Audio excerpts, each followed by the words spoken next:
SF는 세상에서 가장 멋진 거짓말. 작가 김창규의 말입니다. 우리가 추방된 세계에는 총 10편의 단편이 등장합니다. 거짓말이라 믿고 싶을 만큼 불편한 이야기들이 책 한 권을 꽉 채우고 있습니다.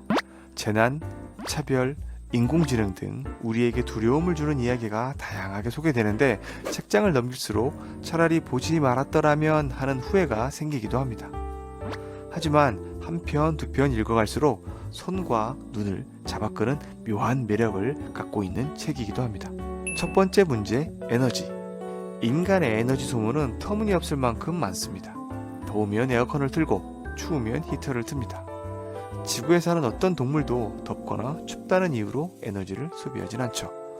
심지어 한여름에 에어컨을 틀고 담요를 뒤집어 쓰고 있는 경우도 있습니다. 우리는 막대한 양의 에너지를 별 생각 없이 소비하는데 익숙해져 있습니다. 석탄, 석유, 원자력 등은 우리에게 엄청난 에너지를 제공하였고 특히 원자력은 우리에게 값싼 에너지를 선물해 주었습니다. 하지만 세상에 공짜는 없는 법. 싸게 사용한 에너지들은 비싼 대가를 요구합니다. 수천 수만 년이 지나도 사라지지 않을 영원한 쓰레기 원자력 폐기물이 대표적이죠.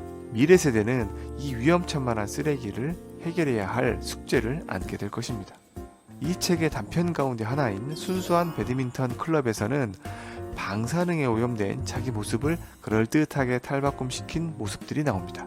인간의 기술에서 발생한 문제를 해결하기 위해 또다시 새로운 기술을 활용하는 것이죠.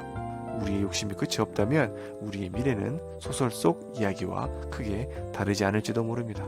두 번째 문제, 자연재해. 자연의 거대한 힘 앞에 인간은 보잘것없습니다. 지진, 쓰나미, 가뭄, 태풍 등 수많은 자연재해는 경고 없이 찾아오죠. 이 책의 단편 가운데 하나인 서울 대지진에는 어느 날 갑작스럽게 나타난 대지진 앞에 수많은 서울 시민들의 삶이 속수무책으로 무너져 내리는 모습이 나타납니다. 인간은 한갓 초라한 자연의 피조물일 뿐이라는 사실 또한 여과 없이 보여주는 것이죠. 세 번째 문제, 인공지능.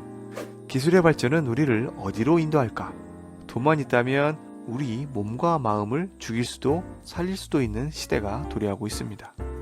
인공지능 기술은 우리가 먹고 마시고 보는 모든 분야에 활용이 되며 우리 삶의 깊숙한 곳까지 들어가 있죠.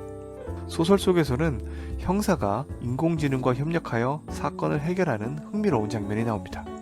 기억을 업데이트하고 초인적인 인공지능의 도움으로 어려운 사건을 해결하며 신체 일부를 되살리기도 합니다.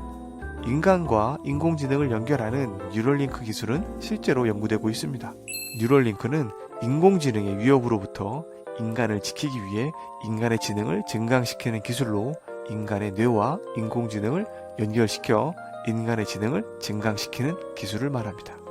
인공지능이 인간의 자리를 빼앗으며 인간성 상실이라는 끔찍한 부작용을 초래하더라도 인간들은 포기하지 않을 것입니다. 왜냐하면 돈이 되니까 말이죠.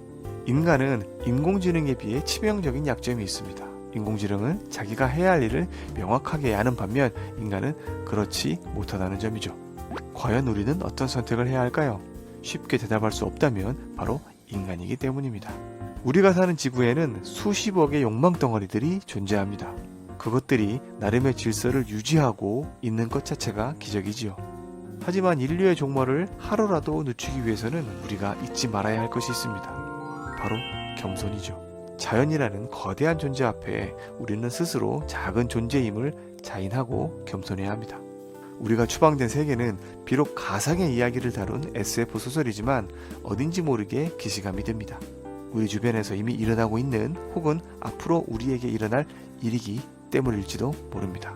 우리는 미래를 준비하기 위해 수많은 보험을 듭니다. 언제 일어날지 모르는 미래에 대한 준비라고 생각하며 기꺼이 비용 지출을 감수하죠. 앞으로 다가올 미래를 대비해 우리 모두의 보험을 하나쯤 들어야 되지 않을까요?